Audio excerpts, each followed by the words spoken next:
Good afternoon. My name is Victor Brian, as you've heard. I'm going to lead into this session. I would first of all like to thank Mr. Karanja, Mr. David, and Mr. Duncan, Dr. Duncan, sorry. I think one of the things we need to learn about them is that, number one, we need to equip ourselves with knowledge, understanding, and above all, we need to go continuously learning new knowledge. Personally, I'm challenged by Dr. David, and I can promise him right now that in 2021, my name will no longer be Victor, but Dr. Victor. So, first of all, this session will be very interactive. So I would like each and every one of us who has a question to be very short, precise, and to the point because we are short of time. And I would like, first of all, to break the ice. Mr. David, I will start with you. So what should the Kenyan youth do to prevent violent extremism, spreading information from mass media channels, such like Al-Qatur, and how the citizen participation can solve that? Mr. Duncan, also I would like you to share with us on how the African youth can enrich or advance the African rights and interests from Africa itself to the world in terms of your point of the right to development. That's Bajul Charter. And also, Mr. Karanja, I would like you to also give us, shed some light, on how we can start from the grassroots level to the global level and overcome the negative notion surrounding the youth and policy. So with that, I would like the guests who are in the dais to quickly answer that in a short period of time so that we may get many speakers as we can to give questions to the dais. Thank you. Thank you. Sorry, we will start with you. Yeah. Mm-hmm. Me? Okay. Well, I think the most interesting part of this is to hear from you.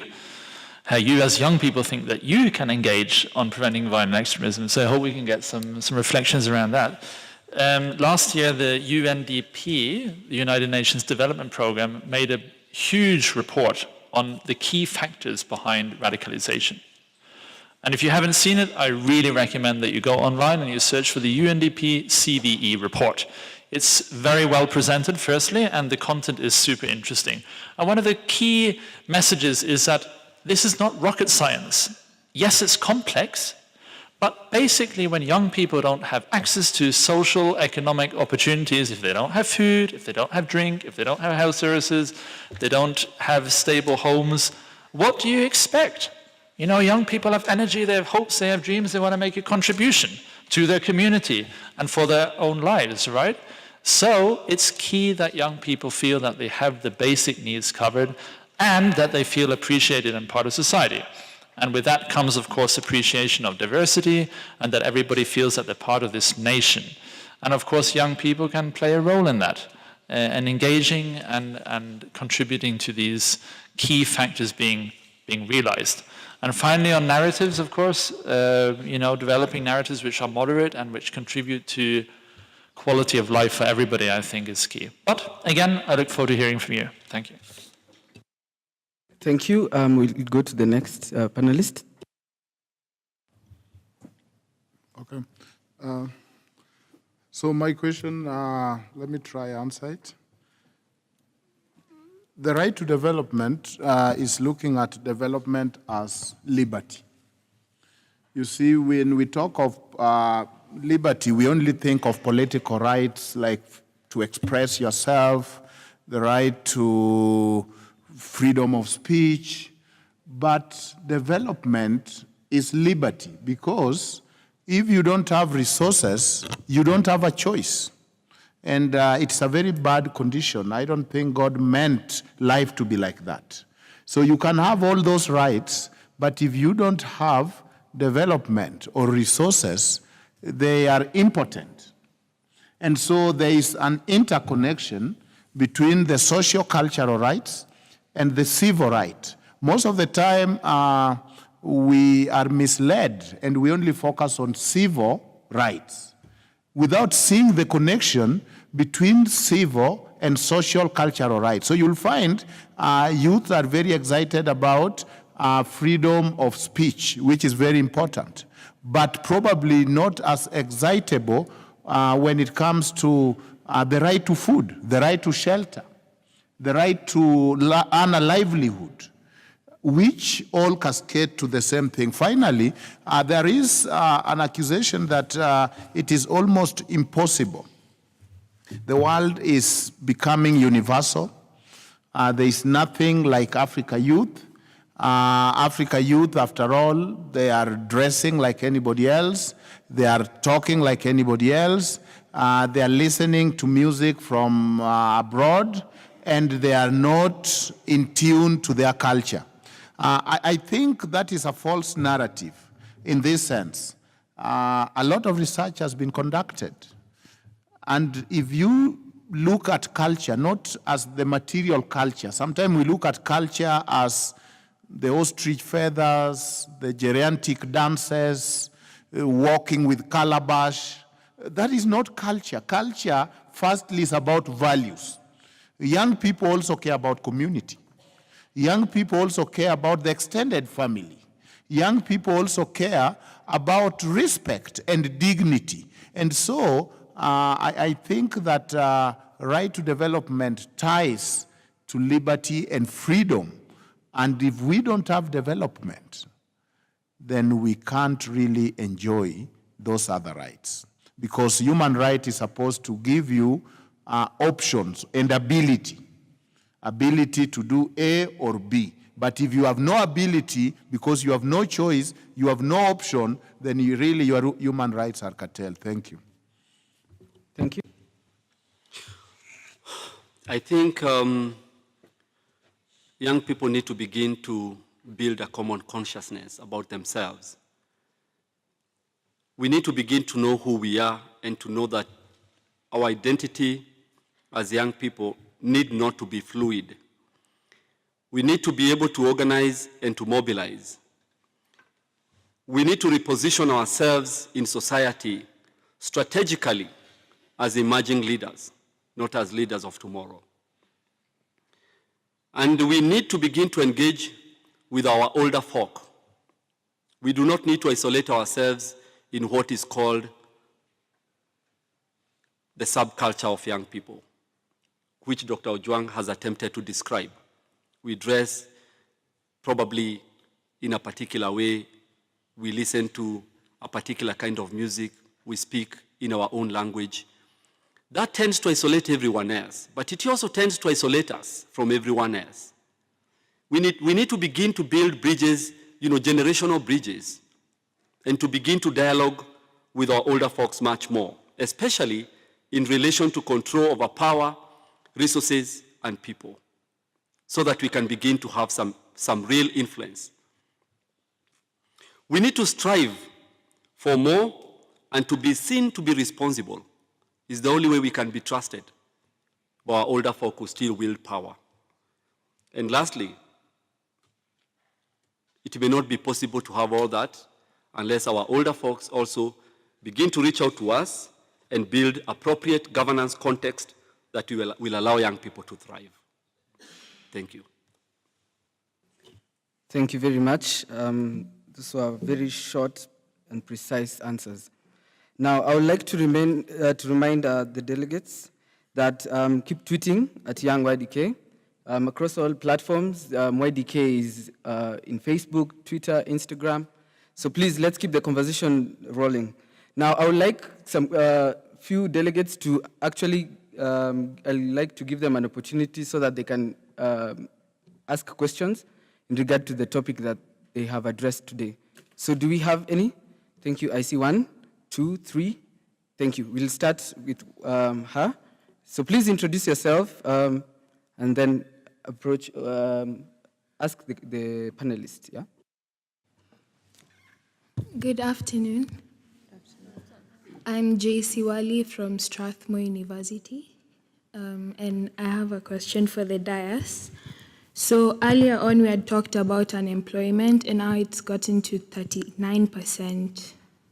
So as the youth, we're being encouraged, keep reading, get your papers, and look at the unemployment rate, just keep going up. So what would you encourage us as the youth? Because there's definitely a big percentage of people that are losing hope in the job, let's say, arena.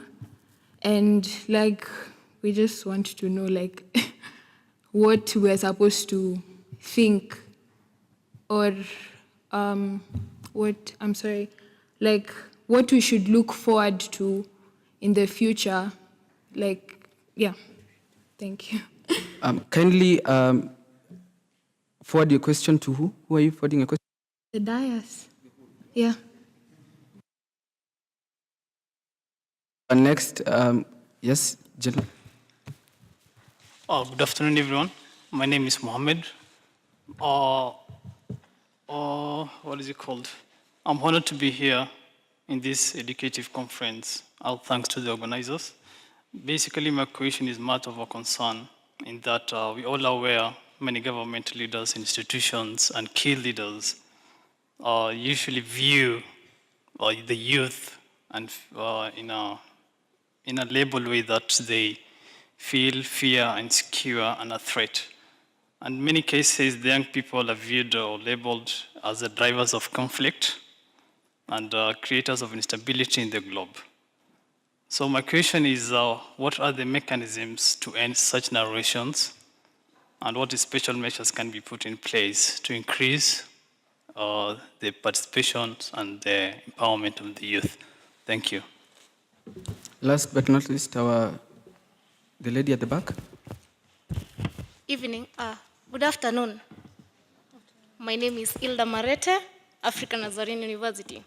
My question goes to Mr. Karanja. For example, in Kenya, we always say youths are being empowered, youths are getting jobs. For instance, in our judiciary, you will meet, we doesn't have the one we can quote, a young lawyer. If you go there, you'll meet that they want someone who is experienced. Where will we get this experience? If it comes to job applications, you will come and get a job that qualifies you. But the last part says we need 5 years experience.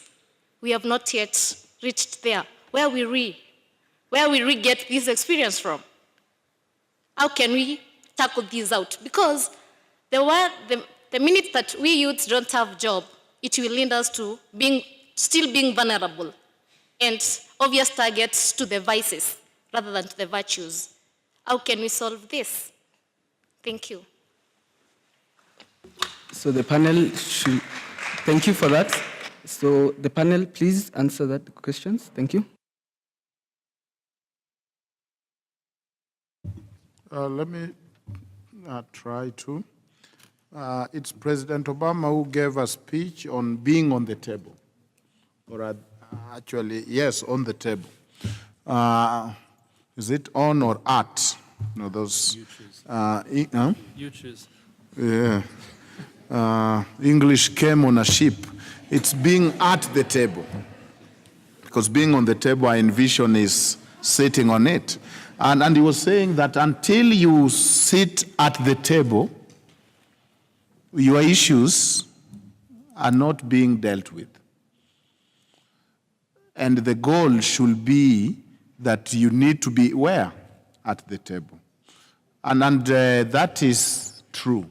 From Norway, the experience and even the experience we were getting, our parties, youths are used as security or to help people out to park when there's a big rally.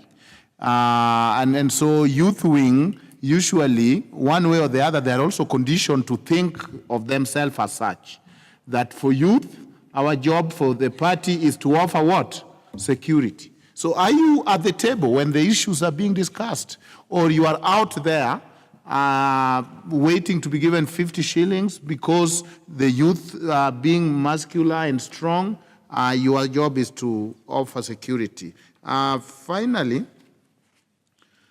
I think that you are right. Without money, you have no voice. And that's why I'm saying right to development become very relevant to the youth. How come it's only the youth money being eaten in Kenya? We don't see geriatrics money being taken. The old people are still getting their money, but every time there is NYS. So somebody is eating in the name of youth. How many youth have we seen that are angry to an extent that we see youth in the street saying, not in our names? Every time NYS, NYS, then you keep telling us we are not employed, we are not employable, we need experience, but then you eat on our behalf. And eat in a very bad way that we even eat the plates. So I think we are still waiting for politicians to mobilize us. For the politicians to tell us, youth, now come out and have a march about your funds. It will probably not happen. We need to understand and take care of our territory, because politicians will always take advantage if we are not at the table. We will always be used. And finally, on the issue of labeling, we are told that stereotype, the way stereotype work, you take the most negative experience, you turn it around to make it the norm, and then you spread it as what represent those people. So youth have been stigmatized, youth have been stereotyped, but youth have probably not have a place on the table, and they need to demand.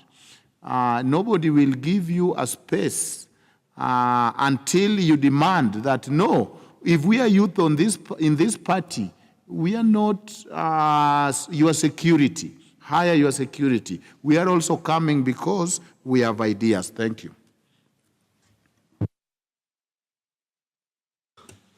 Thank you, Dr. Ojwang. You mentioned something that not in our name, which reminded me of my activism years, and we used to say nothing about us without us. That we should not allow anything that touches or that has implication on us, anything that is going to affect us one way or another, to go on without our contribution. We must be heard, and we must demand and create the space or the civic space, look for civic knowledge, and engage with whoever has to hear and to listen to us. I also want to respond to Hilda. You asked how it is that young people can be able to acquire the experience that they need to make an entry into the job market. From my experience and sitting where I do as the executive director at the Social Welfare Development Program, and having worked with many other organizations, including being hired to hire other people for other organizations, I've seen one thing that I would want to share with you. That oftentimes what you need as a young person is minimal skills to be able to make an entry into the job market. You have your degree, you have your diploma, you have your education, but then the employer will still ask, have you ever had any experience? Have you worked anywhere else before? And oftentimes we tend to think that we don't have that, and maybe there are no opportunities. And most people will ask, because I hear this every day, where will I gain this experience if you don't give me the first opportunity to? It is true, and that is a valid question. And I get confronted with that oftentimes. But the one thing I have seen with myself, and this is what I did, I took up a volunteer opportunity for 7 years, volunteering for the government of Kenya as a children officer, a volunteer children officer, VCO. For 7 years, I used to go to an office and serve this country without a pay, and I would use my own transport. At the end of my volunteer experience, I had been able to publish a 150-page report that I shared with everyone else in Kenya who cared, including the head of civil service, about the status, then he was Francis Mudaura, about the state and the status of our children with regard to protection, participation, and I can't remember what was the other thing. And that sold me. it sold me. And wherever that report went, it created a name for me. So what I'm trying to say is that there are a lot of volunteer opportunities. We can engage. And oftentimes a lot of organizations, including where I work, have come up with policies that we are no longer going to hire someone who has not volunteered anywhere. You must be capable of giving. Because again, the motivation for looking for a job is oftentimes to earn and not to impact the world. It's oftentimes to earn. The reason why we feel hopeless, helpless, powerless is because we do not have the money, but we have the education. And we don't find the education to be useful in creating opportunities for us to be able, our spaces, defining our own spaces. I'm seeing a lot of young people who are making do with whatever it is that they have. Coming up with innovations from their homes, using mobile phones, the gadgets they have, the most accessible, internet is almost everywhere, Wi-Fi. Guys are coming up with a lot of things. Google now has a Google Challenge for innovation. It's running now up to July. You can come up with whatever innovation, you can showcase it there. You know, when you're a soldier, you don't say we lost the battle because we didn't have this or that weapon, or the other side came up with much more stronger weapons. You learn to fight with what you have. And young people, the one thing that we have the time. We have the time to make mistakes. We have the time to try and make mistakes. And we still have the time to correct. You know, those of the older folks don't have the time. And time is the greatest resource you can ever have in this world. Coupled with the education you have, trust me, young people in all these things that are called Nile Hub. I went to school with Sami Gishuru. Sami Gishuru, who knows Sami Gishuru?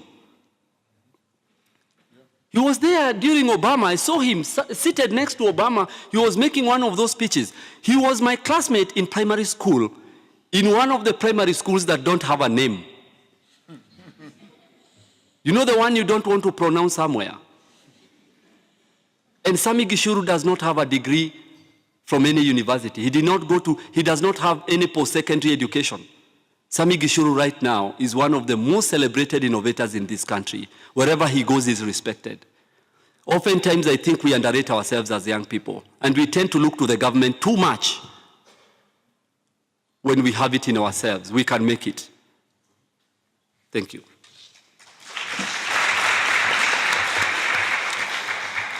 Yeah, I just want to add on to what the others have said and support that fully. And I think, you know, it all boils down to yourself. You know, for some people it will work splendidly to do volunteer work. For other people it will work wonderfully to be an entrepreneur. You know yourself what gifts you have and what you can achieve and what you can contribute. And if you are passionate about it, and if you have a vision and a dream, then I think life will show you opportunities, but you have to work hard for it and explore and then see what one step brings you forward in terms of new opportunities.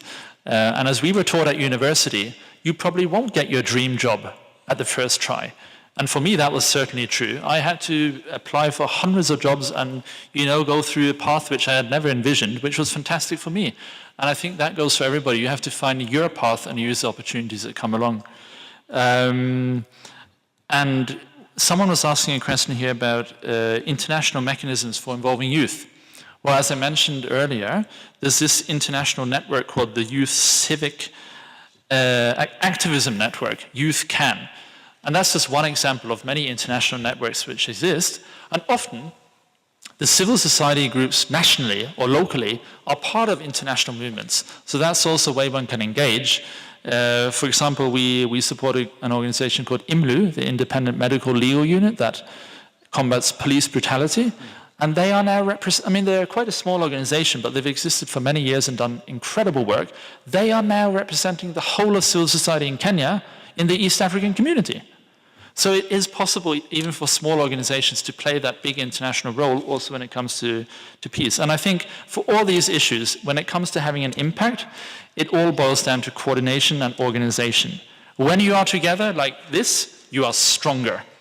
And you just look at the labor movement, you know, the trade unions, what they have achieved around the world.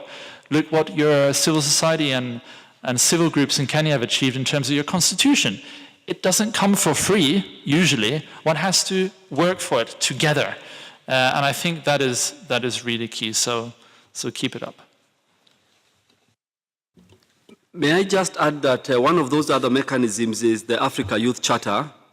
The Africa Youth Charter is a mechanism that actually is there with the Africa Union. And the Africa Charter was adopted in 2006, and Kenya is one of those countries that have ratified it. And it obligates the states to take certain measures to create the space and to promote the young people's rights.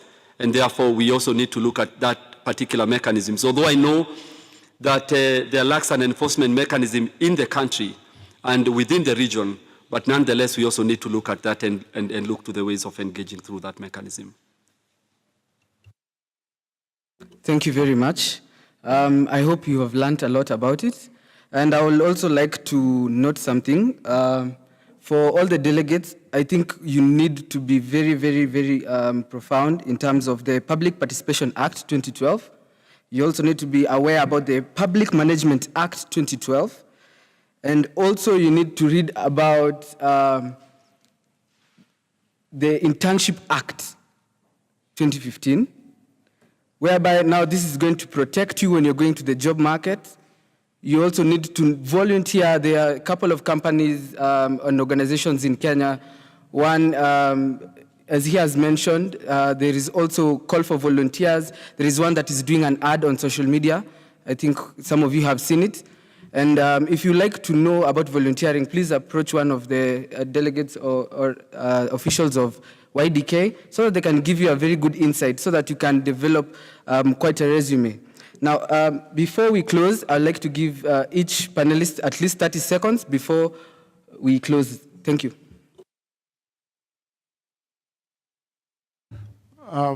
Thank you for the opportunity. I think it is important for young people to build a community of like-minded, and that is the concerted effort that will give you a voice.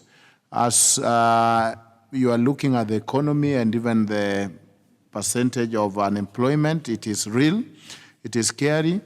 But if you have a community of interested people or people who are lobbying for the same thing, you can have a voice. There is a little cynicism among politicians when they are saying, you go be innovative there.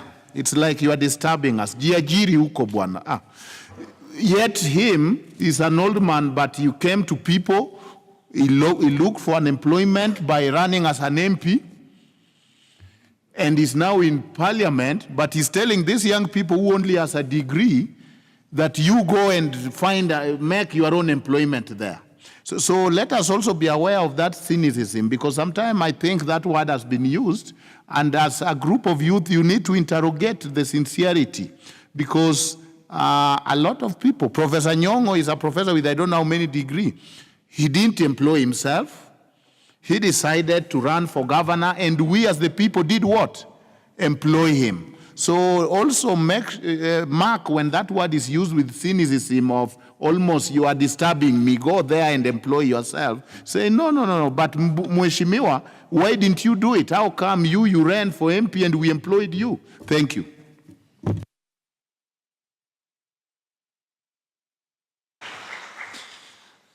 I'd just like to reinforce what was said earlier about the use of public funds, because at the end of the day, certainly as Norway, one of our key priorities in Kenya is to promote trade and business, right? And we have some heavy investments in Kenya already through our Sovereign Wealth Fund and through Norfund. It's the investments which will really create the huge number of jobs which the country needs. But the reality is that investors don't come to Kenya if they don't think there is rule of law here, or if they know that the cost of investing in Kenya instead of in India or in Argentina is going to be much higher because of corruption. So someone was mentioning the SDG number 16, right, on good governance.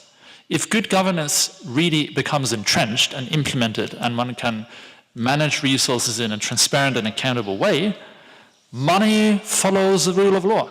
The investors will come in and you will have those jobs, and it will be much, much easier to get an internship. It will be much easier to get a job. So I think youth can also play a role in making that happen. They say your net worth is your network.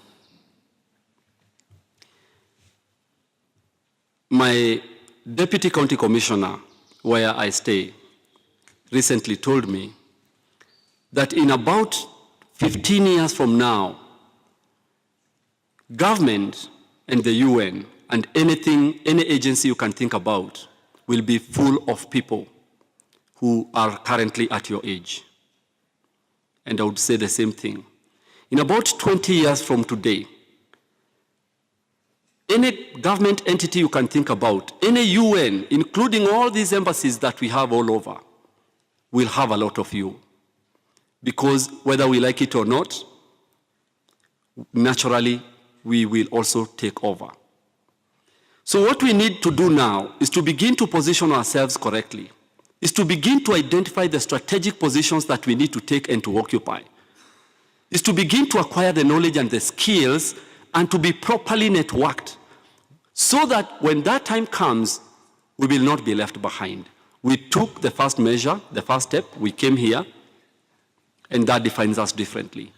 Many other young people did not find the opportunity to come here today. And so those of you who are here and who will benefit from the information that you've been able to gather, we pray to God and wish you all the very best that in the next 20 years, you'll be somewhere. Thank you.